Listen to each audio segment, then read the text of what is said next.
The second part of analysing the problem is to review performance data about the process or activity. And I want to say a few words about that. Quite often management reports are just single point comparisons, comparing one data point, this period say, with one other data point, either last period or last year or with some budget or target.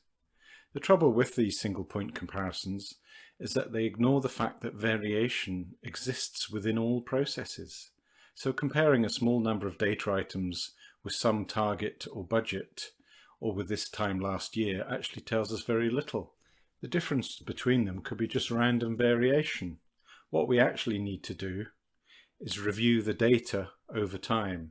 By presenting our business data as a time series, we can begin to filter out the random variation and actually start to highlight the signals of change in the process. So let's look at how we do that. And here on the next slide, we see some performance data, an on-time delivery performance mapped out over about 10 weeks there. And this method of presenting performance data allows a much more informed analysis than other approaches. For example, we can see from this chart that the average on-time delivery performance is around about 89%. And with this current process, there's no way that management can consistently achieve their on-time delivery target, which is 95%. So the process needs to change in order to achieve this target. In the second example here, we have the number of days from order entry to delivery for a process. And again, the time series presentation reveals some interesting facts about performance. For example, the range of performance from order entry to delivery is quite wide, and this reflects variable performance in the process.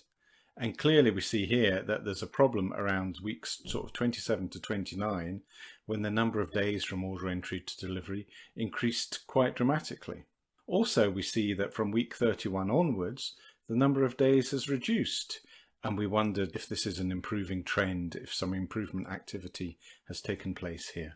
And I show a few performance measures here which are useful when analysing data and the performance of a process. So some of the indicators include flow, which is the end-to-end elapsed time from the start of a process to the end of a process. So from order entry to delivery, as we saw in the previous graph there. And the flow time of a process and the amount of variation in it shows us how stable the process is and shows us how that is performing against customer expectations. Flow time is also sometimes called lead time. The next indicator is quality, which would be the right first time or first time through indicator, meaning what percentage of parts or of work is done correctly the first time.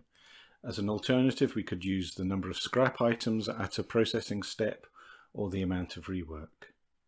Customer satisfaction is another good performance measure. We might use customer scores, or we might identify pain points in the process from the point of view of the customer, and also the people work in the process. And work in process inventory is another good measure, which would be the level of inventory at each stage, because this helps identify the bottlenecks. Where work in progress inventory is high, then we potentially have a bottleneck in front of that point. On-time delivery is a good performance measure, and we would present that as a time series, as we've seen in the previous example, to show the peaks and troughs and the range of performance. And finally, safety. We might want to identify the points in the process where risk is the highest.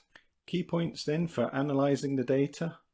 Well, the time series chart gives us a way of understanding and improving business processes, and the spread of data, i.e. the range, tells us how stable a process is. The wider the range, the less consistent the process. And the only way to reduce the range is to reconfigure the process. And interestingly, the cost of running a process is related to the spread of performance. So the wider the range, the more inconsistent the cost of running the process will be, because there's much more fluctuation. The closer together the range of data, that means the much more stable the process is, and therefore the more stable the cost of running the process will be. Where we see anomalies in the performance data, we may need to do some further analysis in order to identify the root cause of problems.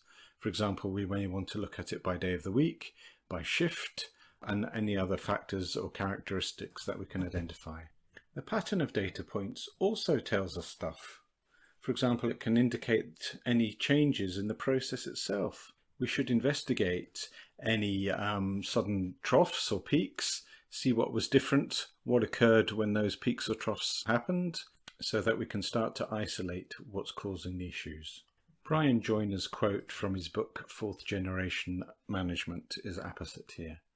Our ability to produce a rapid, sustained improvement is tied directly to our ability to understand and interpret variation. And the key point here is that the wider the range of data, the less consistent the performance of the process. And an inconsistent and variable process is much more likely to cause problems and also causes cost fluctuations, as I mentioned.